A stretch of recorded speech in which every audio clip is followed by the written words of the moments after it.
ایک بدو آئے، ایک صحابی ہے، یا رسول اللہ میرا باپ میرے مال کو خرچ کر دیتا ہے، مجھ سے پوچھتا نہیں ہے۔ تو ہم نے کہا بلاؤ اسے۔ ان کو جب بلایا گیا تو اس نے پوچھا کیوں بلا رہے ہیں؟ کہ تیرے بیٹے نے شکایت کی۔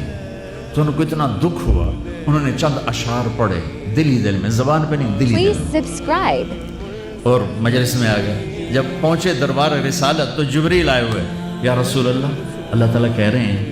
اس کا مسئلہ بعد میں سنیں، اس سے کہیں وہ شعر سنا جو تو نے بیٹے کے گلے میں کہے ہیں، اور اب تیری زبان سے ادا نہیں ہوئے پر تیرے اللہ نے سنے۔ تو آپ نے اس سے فرمایا اچھا بھائی تیری گل تو میں بعد سنوں گا، تو پہلے میں نے شعر سنا۔ ان کا اشہد انک رسول اللہ، میں گواہی دیتا ہوں آپ اللہ کے رسول ہیں۔ یا رسول اللہ میں نے دکھ میں چند اشعار زبان سے نہیں دل ہی دل میں دہرائے تھے، اور آپ کے رب نے عرشوں پہ سنا، واقعی آپ کا رب بھی سچا اور آپ بھی سچے۔ آپ نے کہا کیا کہا تھا؟ کہا میرے بیٹے جس دن تو پیدا ہوا ہم نے اس دن اپنی ذات کے لیے جینا چھوڑ دیا، ہم نے تیرے لیے زندگی کا سفر شروع کیا، تجھے ٹھنڈی چھاؤں میں بٹھانے کے لیے گرم ہواؤں سے لڑا،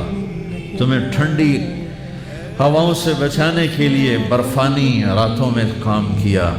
تیری ایک مسکراہٹ دیکھنے کے لیے ساری ساری رات تڑپا، ساری رات اپنے آپ کو کوہلو کے بیل کی طرح اپنی ساری جوانی کا رس نچوڑ کے تیری ہڈیوں میں ڈال دیا، میں بوڑھا ہوتا گیا، تو پروان چڑھتا گیا، میری کمر جھک گئی، تیری کمر اٹھ گئی، میری ٹانگوں سے جان نکل گئی، تیری ٹانگیں مضبوط ہو گئی، میرے ہاتھ کانپنے لگے، تیرے ہاتھ مضبوط ہوئے، میں لڑکھڑانے لگا، تو اترانے لگا، تو مجھے خیال آیا کہ جیسے میں اس کے لیے دھکے کھاتا تھا، اس کی زندگی کی دعائیں مانگتا تھا، اس کے لیے تڑپتا تھا، چلو آج میرا یہ سہارا بنے گا، لیکن جب تجھ میں جوانی کی لہر دوڑی اور مجھے بڑھاپے نے کھا لیا، جب جوانی میں تجھ میں رنگ بھرا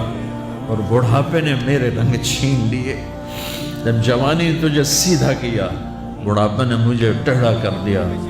کمر جھکا دی، تو ایک دم تو مجھے ایسے گھور کے دیکھنے لگا، تیری آنکھیں ماتھے پہ چڑھ گئیں اور تو مجھے یوں دیکھنے لگا جیسے میں نوکر ہوں تو باپ تو مالک۔ تو میں نے اپنی 30 سالہ زندگی کو جھٹلا دیا کہ ہاں میں باپ نہیں ہوں، میں نوکر ہوں، یہ میرا سردار ہے، اگر یہ بیٹا ہوتا تو یوں تو نہ کرتا، اس نے میری راتوں کے تڑپنے کو بھلایا، میرے گرمی سردی سے لڑنے کو بھلایا، کولو کے بیل کی طرح میرے چکر کاٹنے کو بھلایا، اپنی خوشیوں کو دفن کر دیا اپنے سینے میں، قبرستان بنا دیا اپنے سینے کو، اپنی خواہشات کا اور اپنی خوشیوں کا، اور آج تو مجھ سے ایسے بات کرتا ہے جیسے میں نوکر ہوں اور تو میرا آقا ہے۔ اچھا میرے بیٹے میں نوکر سہی، تو سب، پر میں تیرا پڑوسی تو بندہ پڑوسی سے پوچھ ہی لیتا ہے کیا حال ہے، کوئی ضرورت تو نہیں، اتنا ہی پوچھ لیتے ہیں۔ دیکھو میں آج رو رہا ہوں، یہ بڑے دردناک اشعار ہیں، میری اردو میں اتنی وسعت نہیں ہے کہ میں ان اشعار کا درد سمجھ سکوں اردو کے الفاظ میں، لیکن اتنا بتاتا ہوں کہ میرے نبی روتے روتے ہچکی لگ گئی، اتنا روئے، اور آپ نے اس بچے کے گریبان کو یہاں سے پکڑ کر دفع ہو جا، میری نظروں سے دور ہو جا، انت و مالک لابی، تیرا سب کچھ تیرے باپ کا ہے، یہی باپ آج تمہارے ہاتھوں ذلیل۔ اللہ کے نیک بندے جا رہے تھے سفر میں، پیاس لگی، آج کا دور تو تھا نہیں، کنویں تک پہنچ، نیچے دیکھا تو پانی بہت نیچے، تو انہوں نے اپنی پگڑی اتاری اور جوتے کو اس کے ساتھ باندھا اور نیچے لٹکایا، تو پانی تک جوتا پہنچ نہیں سکا، تو پریشان ہو کے بیٹھ گئے، اب کیا کروں؟ اتنے میں ایک ہرن دوڑتا ہوا آیا، اس نے آ کر نیچے دیکھا پانی، تو ہرن تو وہاں جا نہیں سکتا، تو اس نے یوں اوپر دیکھا، اے پانی والے بے زبان ہوں پانی پلا، تو پانی ابلتا ہوا اوپر اٹھا اور منڈیر کے آگے برابر لگ گیا۔